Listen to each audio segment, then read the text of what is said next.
Assalamu alaikum wa rahmatullah. My people, it's official. I have moved to Pakistan. I know what you guys are going to be thinking. He hasn't been recording for a while. I haven't been recording for a while, but I'm back. New year, new me, you know, all of that stuff.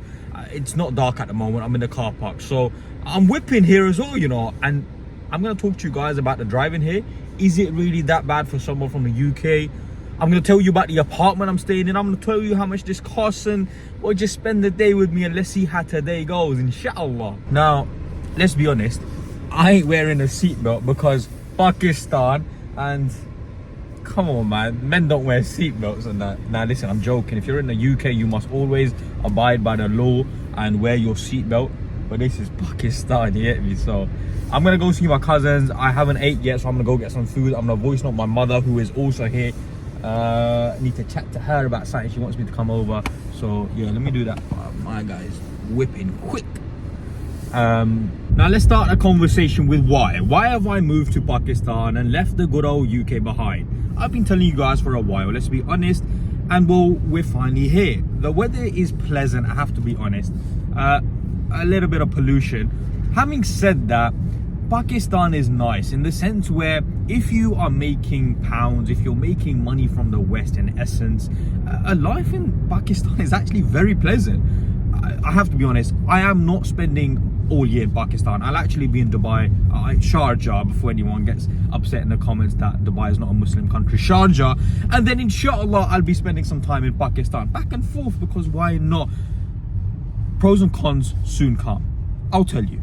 A huge pro in Pakistan is definitely the fact that your money gets you really far. So this car that I'm driving at the moment is a Toyota Corolla. Many of you guys will know. It's kind of fresh, it's new. I mean, it's got the plastic on the back. I'm not allowed to take it off apparently. Hate that, by the way.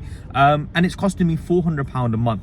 Anyone who knows Pakistan, by the way, knows that cars in Pakistan are super expensive, and so £400 a month, including insurance, obviously. Well, I mean, there is no insurance, so you know, everything is costing me £400. And then come on, mate, it's green light, brother. See, yeah, that's a con. Everyone likes to bloody horn. Now, another pro in Pakistan obviously is the fact that it's a Islamic country. Now, a few people have asked, well, what about Sufism? What about shirk? And what about etc, etc? Reality is this: there are a lot of good people. There's a lot of people upon Ahlul Hadith, a lot of good mashaykhs basically in Pakistan. And if you wanted to benefit from them, you definitely can. So it's true, Pakistan is full of, you know, grave worshipping, shirk and that sort of stuff. However, there's a lot of good in Pakistan as well. And so, you know, it just depends on who you hold your ties with and who you keep in touch with, that sort of thing. The morals in Pakistan in terms of family, culture and that sort of stuff is amazing. Like, everyone is expected to respect their parents. If you don't respect your parents, like, it's gonna be trouble. The whole community will get together and beat you. Would that ever happen in the UK? Let's be honest, there's an element of it is good to question your parents and that sort of thing. I have to be honest. Now with a child, you know, I'm not sure if I want to be bringing my child up in an environment where he is, you know, praised if he questions his parents. I don't think that's a good thing. But that's some of the pros. I'm gonna share the cons with you a little bit later. Let me pick up my cousins, get to some food place, and let's take it from there. Now, I'm also going to show you guys some of the roads man's driving on. I'm telling you, not all roads are like this, you know. I'm just saying, like, sometimes it can get a little bit tight, but I'm gonna show you the good roads. But let me show you the little bit of a tight squeeze as well that happens sometimes. Boom, brother. Nah, man, ain't moving out no way, bro. What is this brother doing? Honestly, this is mad. So sometimes it can get a little bit, you know, tight squeeze basically, you know what I mean? Just sometimes. Gracious me, this guy's on his phone. But to be fair, so am I, but you know, it is what it is. Auntie, move out the way, please. Oh, gracious. Thank you guys, we were gonna go to Mandarin Kitchen, but it's fully packed out basically. Dan is basically sushis and stuff like that. Now you can tell from like the area and stuff that, well, it's nice basically, you know what I mean? Dan is just sushi and stuff like that. I'm kind of feeling like steaks or something like that, so or English type of food basically. I think I'm missing that, so we're gonna go somewhere else and see how it is. We wanted steak, and we're better than Groucho's. What? Groucho's in Lahore, Pakistan? Yeah, you know, that's what we do. So the ribs are here, looking all right, to be honest. T-bone steak there, stuffed chicken there. I'll tell you how much the bill is for all of this later on. Maghrib's in about half an hour, and I need to pay Asr, so obviously we've asked the guys to turn the music off, and just so I can pay Asr. My brother in the background is thinking, what's going on here? But basically we're gonna pay Asr, and then Maghrib inshallah we'll try and make in the masjid. So yeah, let me try and catch you on the other side. By the way, Muslim lands, that's what happened, you know what I mean? Of course you're gonna pray whatever you want. Right, so the bill's here. Let me tell you guys how much the bill is. We've got total, grand total, because they add a little tax in, 14,720. 14,720 rupees. I'll tell you outside how much that is exactly. Just so you don't think I'm lying, it's, I don't know if you can see it, but it's there somewhere.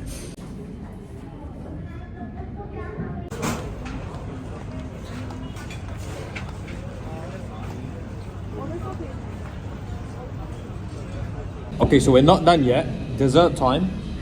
Waffles. I don't know how it's gonna. You know what? Let me just. Yeah, live reaction. Bismillah. Feels good. Feels good. Oh.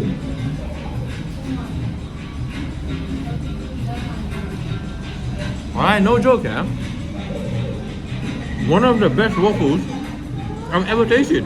Well, on a serious note, banging. So basically, we've come out the waffle place. We had a little bit of an issue, I can't lie. Basically, what ended up happening is the waiter tried taking a bit more than he tried beating us. Basically, he tried taking more than he should have. And yeah, this is maybe a con of Pakistan. You have to be a bit careful all the time. The bill was 900 rupees, which is about 3 quid for the waffle. But he wrote 1,500 on the receipt. We said, what's going on? This ain't right, basically. And then, you know, he tried taking more money out. And then my cousin basically said, listen, if you're going to play like that, then take the money out of us if you can. And they basically said, no, we made a mistake. We made a fault. You guys can go. So it was on the house. But basically, the waiter tried taking more money. So you have to be careful all the time. You have to be aware, you know what I mean? Otherwise, these things do happen. And I guess that is a con. And so I guess it's a live situation of something when something's happened. It's not too much. Obviously, it's only 300-400 rupees, which is about a quid. But it's more about how people go about the things sometimes. You know what I mean? You have to be aware. So the waiter did try taking some extra money out, but it is what it is. So we're just in the mall, and I'm not gonna lie, I had to go to the toilet, and I think it's very important. A little tip for you guys: if you come to Pakistan, know where the clean toilets are. All right? Because you never know when you might need to go. So I'm gonna share that with you because I think it's an important tip. We continue. It's about 6-7 o'clock now. We're just chilling now, to be honest. Just relax it. We've just come to a place called Outfitters, which apparently is a copy of Zara. So let me just give you an idea. A pair of jeans, all right, that's 4,490 basically, which is basically it's less than 20 quid basically. It's about 16-17 pound for a pair of jeans. Let's show you something. This is something you see a lot, a jacket like this. All right, give you an idea. This is 8,990, which is less than 30 pound basically. People, that brings the day to an end. It's coming up to 9 o'clock. I've got things to do tomorrow. I'm still working out here. I'm still running my company and companies. In fact, I'm setting up an office out here. So if you guys want me to keep you updated with that and maybe make a few videos on that, of course I will do. Make sure to like and subscribe, and you know what I mean, do what you gotta do. But I will keep. Nearly broke the door. Yeah, man, I appreciate you guys. And inshallah I'll try to make more videos on a continuous basis. Barakallahu fi. That's all for today. Assalamu alaikum wa rahmatullah.